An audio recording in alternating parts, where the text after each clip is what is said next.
Oke teman-teman, realisasi anggaran per 20 Desember udah kita rilis dan ini udah kita kirim ke email. Bisa kalian cek di landing page juga atau kalian bisa lihat di postingan sebelum ini di feed Instagram gua dan kita bisa. Jadi semua orang, bukan cuma yang nyumbang, bisa akses. Yang bisa kita sampaikan per 20 Desember itu tersalur 7,613 miliar, teralokasikan dalam proses untuk disalurkan itu 2,62 miliar dan masih tersedia 482 juta yang nantinya akan terus kita jadikan bantuan dalam bentuk apapun sesuai dengan kondisi dan situasi yang terjadi di lapangan. Dan untuk summary-nya ada 32 daerah di Aceh, Sumut, dan Sumbar yang mana kita bekerja sama dengan 22 mitra NGO lokal dan warga setempat. Di antaranya meliputi 106 ton beras, 51 tonnya udah tersalurkan per 20 Desember, terus ada 55 ton lagi yang masih dalam proses penyaluran. Kita juga udah menyalurkan 69.000 liter air bersih dan ada 14.100 makanan siap santap, 36 Starlink, 9 genset dan solar panel, serta 3 unit eskavator dan alat berat pendukung. Selain itu ada bantuan lain seperti selimut, kasur, pembalut, kebutuhan kebersihan,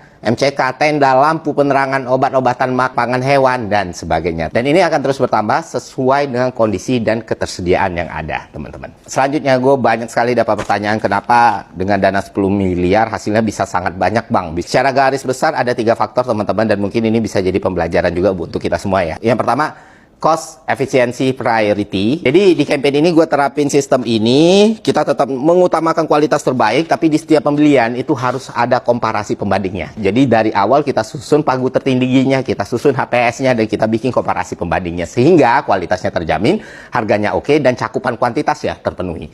Kedua, kita menjalin kerjasama dan dibantu oleh banyak pihak, teman-teman. Baik sektor private ataupun publik ya. Sehingga cost-nya tuh bisa ditekan dan di-split.